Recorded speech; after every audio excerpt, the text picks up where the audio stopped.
Um, Another important aspect of this conversation is the support, as James mentioned, that Bahrain receives from its international allies. Now, in my introduction, I mentioned how its regional partners, so Saudi Arabia and the UAE most notably, helped suppress the protests in 2011. However, the wide-ranging support that Bahrain's ruling Al Khalifa family receives from such states as the UK and the United States is arguably much more important.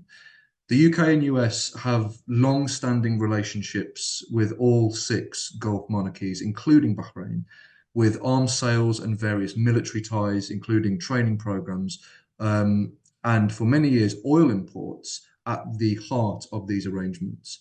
Intelligence sharing and Bahraini investment in the UK have also become increasingly important in recent decades too. And furthermore, the extent of arms and surveillance technology sales, as well as meetings between the respective royal families, again, which James touched on, increased significantly in the years following 2011. So, to provide more information on these issues, in particular those relating to arms sales, is Katie Fallon, Advocacy Manager at Campaign Against the Arms Trade.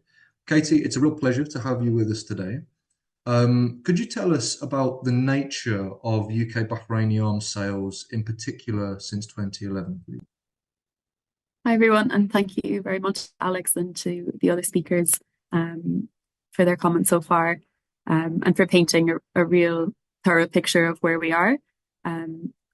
Yes, my name is Katie. I'm Advocacy Manager at Campaign Against Arms Trade, also known as CAAT. We're a UK-based organisation working to end the international arms trade.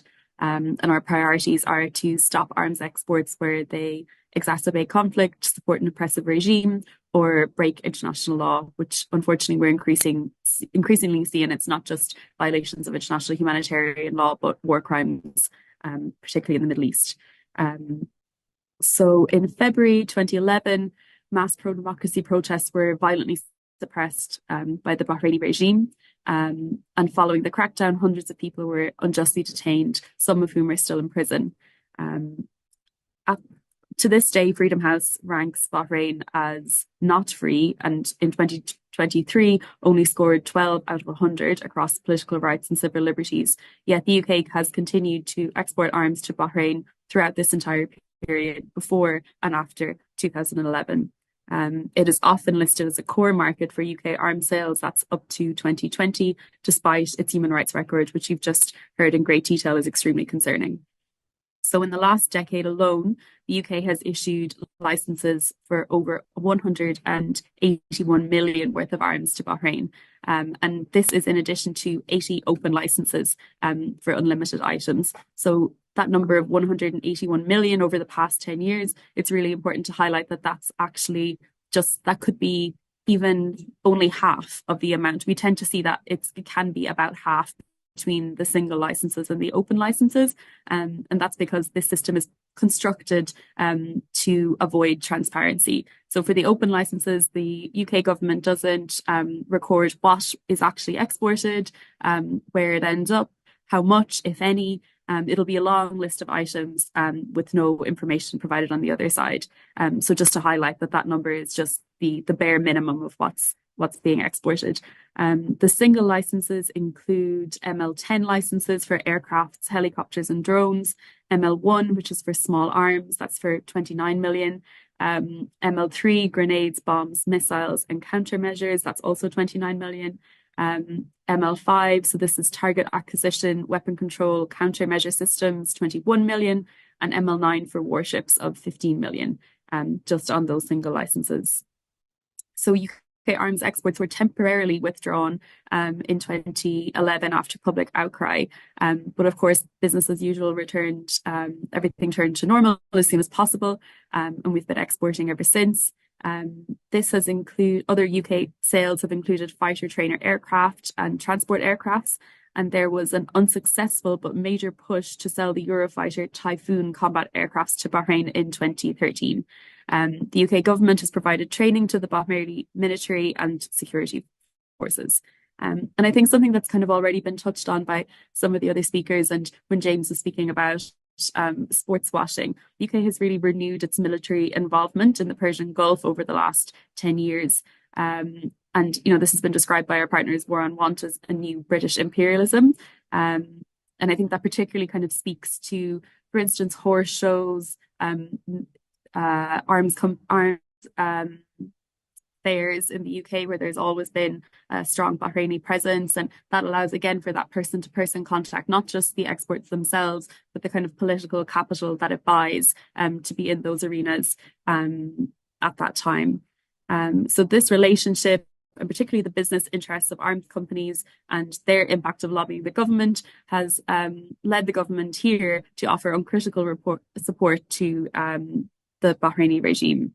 And at times when it should have been condemned and isolated for its crackdown, the relationship between the government here and the Bahraini regime has actually just been tightened. So we're seeing this even, for instance, and this might have been mentioned already, that Bahrain was listed as a human rights priority country by the Foreign Office up to 2021. And then just recently, and to my knowledge, also in addition to a massive investment here in the UK, I think was it, maybe someone else can give the figure, but it was millions, if not a billion. And that coincides at the same time where it's been moved from this human rights priority list. The entire time it's been on the list, we've also been exporting arms. So that didn't, even though it's being classified by our own Foreign Office that sign off on these arms exports, arms export licenses, that isn't enough. It's not taken into account. And it cannot be forgotten that people have been in prison since 2011 to this day, are still there, while our government has allowed that to continue and reinforces the militarism with these arms sales. I think something else to point out, in addition to, there was a UK military base in 2018, COP26, for example, invitation to royal horse shows that have already been mentioned. And just in recent weeks, I think it's notable and worth pointing out that Bahrain was the only country in the Middle East that supported the joint US-UK airstrikes against the Houthis in the Red Sea.